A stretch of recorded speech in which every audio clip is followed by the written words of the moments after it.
प्रतीक्षाच cooking पॉइंटमध्ये तुम्हा सर्वांचं स्वागत आहे। नमस्कार मंडळी, आज आपण बनवणार आहोत एकदम अस्सल आगरी कोळी स्टाईल चिकन सुक्का। मसाल्याचा तडका, नारळाची चव आणि घरची खास रेसिपी। खूपच सोपी आहे रेसिपी। कोळीवाड्याची खरी चव घरी आणणार आहोत। तर आज आपण बनवूया पारंपरिक आगरी कोळी चिकन सुक्का। खमंग नारळामुळे ही रेसिपी एकदम खास होते। व्हिडिओ तुम्ही शेवटपर्यंत बघा, अजिबात स्किप करू नका। तर चला लगेचच आपण रेसिपीला सुरुवात करूया। अशा प्रकारे आपल्याला चिकन स्वच्छ धुवून घ्यायचं आहे। कढई छान आपण गरम करून घेणार आहोत आणि मग त्याच्यामध्ये आपल्याला तेल टाकायचं आहे। तेल सुद्धा मस्त आपण हाय फ्लेमवर गरम करून घेणार आहोत। तेलाचा मस्त भरपूर वापर करायचा आहे, कारण तेल छान टाकल्यामुळे तर्री येते चिकनला।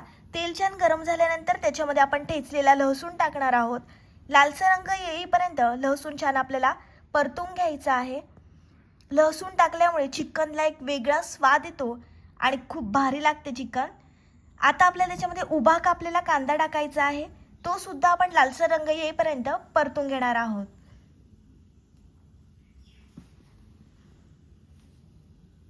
व्हिडिओ तुम्ही शेवटपर्यंत बघा, अजिबात स्किप करू नका। आता आपल्याला त्याच्यामध्ये बारीक कापलेली कोथिंबीर टाकायची आहे।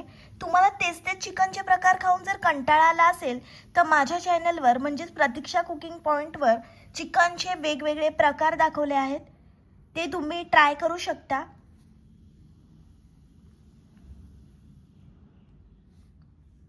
तुम्हाला जर माझी रेसिपी आवडत असेल तर प्लीज लाईक करत जा। लाईक, कमेंट, शेअर आणि सबस्क्राईब हे सर्व विनामूल्य आहे। तर या महाराष्ट्रातल्या मराठी मुलीला खूप खूप सपोर्ट आणि प्रेम करा। आता आपल्याला त्याच्यामध्ये अद्रक, लसूण, मिरची, कोथिंबीरची पेस्ट टाकायची आहे। जोपर्यंत पेस्टचा कच्चा वास जात नाही तोपर्यंत 2 ते 3 मिनिट आपण पेस्ट छान परतून घेणार आहोत। पेस्ट नीट व्यवस्थित परतली की चवीत खूप फरक पडतो। आता आपल्याला त्याच्यामध्ये अर्धा चमचा हळद टाकायची आहे। घरगुती आगरी कोळी मसाला टाकायचा आहे आणि चिकन थोडं झणझणीतच भारी लागते, म्हणून मी 3 मोठे चमचे घरगुती मसाला वापरला आहे। हे सगळं नीट मिक्स करणं खूप महत्त्वाचं आहे। आता आपण फ्लेम लो किंवा मीडियम ठेवणार आहोत, किंवा मसाले परतताना फ्लेम आपल्याला मीडियम ठेवायची आहे, म्हणजे मसाले आपले जळून जाणार नाहीत। आता आपल्याला त्याच्यामध्ये स्वच्छ धुवून घेतलेलं चिकन टाकायचं आहे। पुन्हा हे चिकन आपण त्या मसाल्यामध्ये व्यवस्थित मिक्स करून घेणार आहोत। मसाला तेल सोडू लागला की समजून जायचं परफेक्ट आपला मसाला परतून झाला आहे। या स्टेपला घाई करू नका, जितकं छान चिकन परतेल तितका त्याचा स्वाद वाढतो। आता आपल्याला त्याच्यामध्ये चवीप्रमाणे मीठ टाकायचं आहे। पुन्हा छान आपण एकजीव करून घेणार आहोत आणि खमंगपणा इथूनच सुरू होतो। चिकन मसाल्यात नीट कोट झालं की टेस्ट डबल होते। छान तेल सुटलाय, बघू शकता। जबरदस्त रंग आला आहे चिकनला।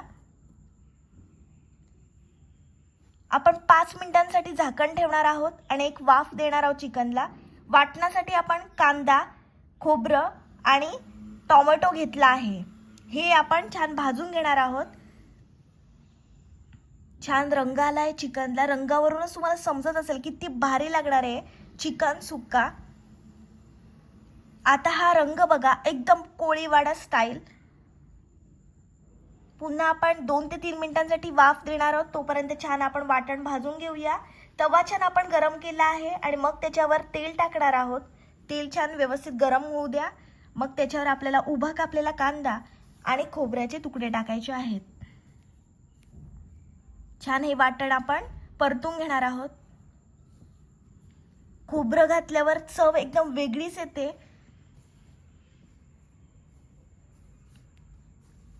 हा चिकन सुक्का तांदळाच्या भाकरीसोबत किंवा गरम भातावर एक नंबर लागतो। मस्त आपला कांदा आणि खोबरं परतून झाला आहे। तुम्हाला जर माझी रेसिपी आवडत असेल तर तुमच्या मित्रमैत्रिणींपर्यंत खूप खूप शेअर करा आणि महाराष्ट्रातल्या मराठी मुलीला सपोर्ट करा। आता आपल्याला त्याच्यामध्ये उभा कापलेला टोमॅटो घालून छान व्यवस्थित आपण परतून घेणार आहोत।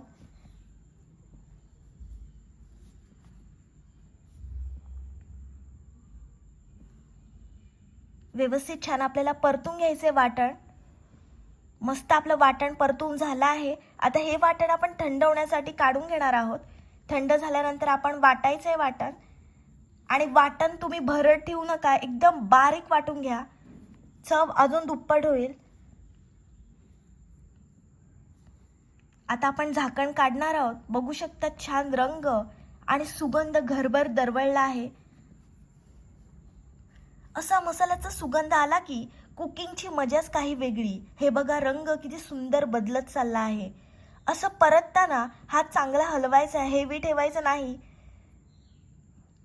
हलक्या हातानेच आपण मिक्स करून घ्यायचं आहे, म्हणजे चिकनचे तुकडे पडत नाही. आता आपण थोडंसं पाणी घालणार आहोत चिकन शिजण्यासाठी.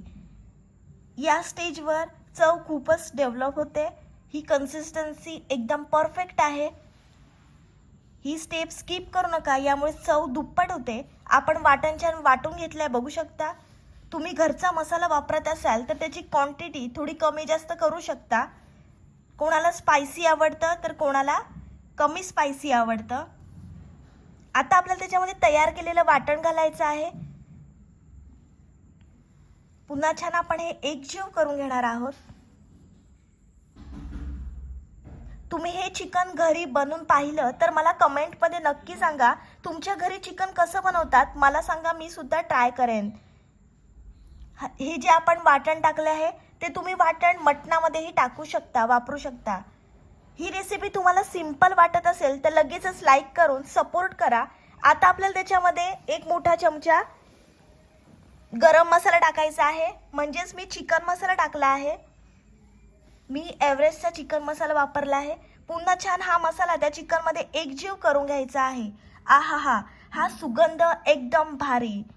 आता पोटात कावकाव सुरू झाला आहे. हे बघूनच खायची इच्छा होते. पुन्हा आपण थोडंसं पाणी टाकणार आहोत मसाले व्यवस्थित शिजण्यासाठी. जबरदस्त रंग आला आहे. असा खमंगपणा आगरी स्टाईलची खासियतच आहे. छान रंग आलाय, बघू शकता. कांदा, लसूण, खोबरं, त्याचा सुगंधी मसाला आपण तयार केला होता, त्याच्यामुळे हे चिकन अजूनच भारी झालेलं आहे. सुक्का पण एकदम ज्युसी टेक्स्चर आलेला आहे. छान आपलं चिकन दिसते, बघू शकता. हे चिकन तुम्ही गरमागरम तांदळाच्या भाकरीसोबत खाल्लं की चव विसरणं अशक्यच आहे. अशा प्रकारे तुम्ही चिकन बनवून बघा, घरातले सर्व लोक खुश होतील. आता आपण वरून थोडी कोथिंबीर टाकणार आहोत. कोथिंबीर टाकल्यामुळे चिकनचा स्वाद आणखी दुप्पट होतो. ही रेसिपी तुम्ही जरूर ट्राय करा. रेसिपी ट्राय केल्यावर मला तुम्ही कमेंट्समधून कळवा की तुम्हाला कशी वाटली होती रेसिपी. गरमागरम आगरी कोळी चिकन सुक्का खाण्यासाठी तयार आहे. ही रेसिपी तुम्ही जरूर ट्राय करा. माझी रेसिपी तुम्हाला आवडली असेल तर व्हिडिओला लाईक, कमेंट, शेअर आणि चॅनलला सबस्क्राईब करायला विसरू नका. भेटूया पुढच्या रेसिपी सोबत. तोपर्यंत मस्त खा आणि स्वस्थ राहा.